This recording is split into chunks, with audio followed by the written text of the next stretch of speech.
बहुत से विदेशी मीडिया जो है वो भी कह रही है it's an anti Muslim law. ऐसा नहीं है।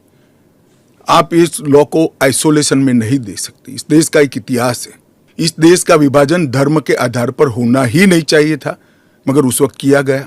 और स्वयं कांग्रेस के नेताओं ने आजादी के वक्त सैकड़ों भाषणों में कहा है कि अभी मारकाट चल रही है, अभी जहां है वहां रह जाइए, बाद में जब कभी भी भारत में आएंगे आपका स्वागत है।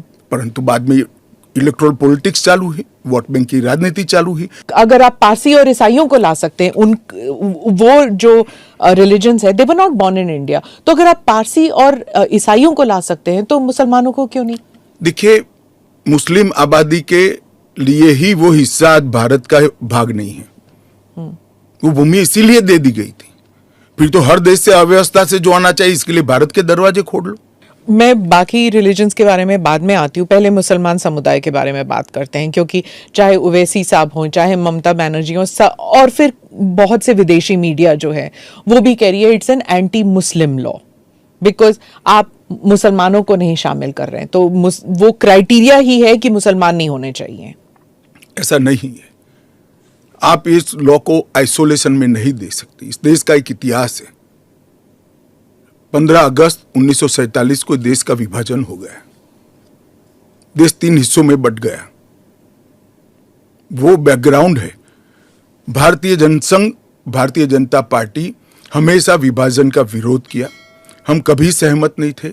इस देश का विभाजन धर्म के आधार पर होना ही नहीं चाहिए था, मगर उस वक्त किया गया।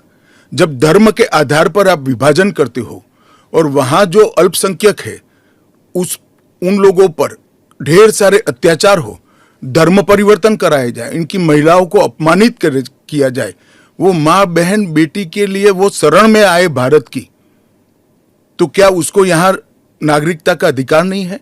और स्वयं कांग्रेस के नेताओं ने आजादी के वक्त सैकड़ों भाषणों में कहा है कि अभी मारकाट चल रही है, अभी जहां है वहां रह जाइए, बाद में जब कभी भी भारत में आएंगे आपका स्वागत है। परंतु बाद में इलेक्टोरल पॉलिटिक्स चालू है, वोट बैंक की राजनीति चालू है।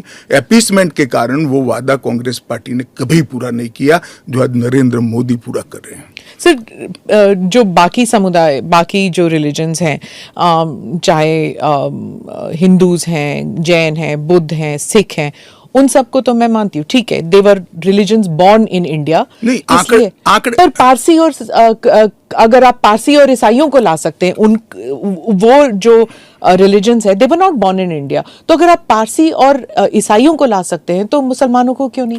देखिए, मुस्लिम आबादी के लिए ही वो हिस्सा आज भारत का भाग नहीं है। वो भूमि इसीलिए दे दी गई थी। फिर तो हर देश से अव्यवस्था से जो आना चाहिए, इसके लिए भारत के दरवाजे खोल लो। भारत कहां बचता है? अखंड भारत के जो लोग हिस्सा थे और जिन पर धार्मिक प्रताड़ना हुई है, उसको शरण देना मैं मानता हूं हमारी नैतिक जिम्मेदारी है और हमारी कॉन्स्टिट्यूशनल रिस्पॉन्सिबिलिटी। और स्मिता जी, आप आंकड़े की गहराई में जाइए। जब विभाजन हुआ तब पाकिस्तान में 23% हिंदू थे, हिंदू और सिख थे। आज 3.7% बच गए। कहां गए सारे? इतने सारे तो यहां आए नहीं। धर्म परिवर्तन हुआ, अपमानित किया गया, दोयम दर्जे के नागरिक के नाते इनको रखा गया। कहां जाएंगे ये लोग? क्या देश इसका विचार नहीं करेगा? देश की पार्लियामेंट इसका विचार नहीं करेगी?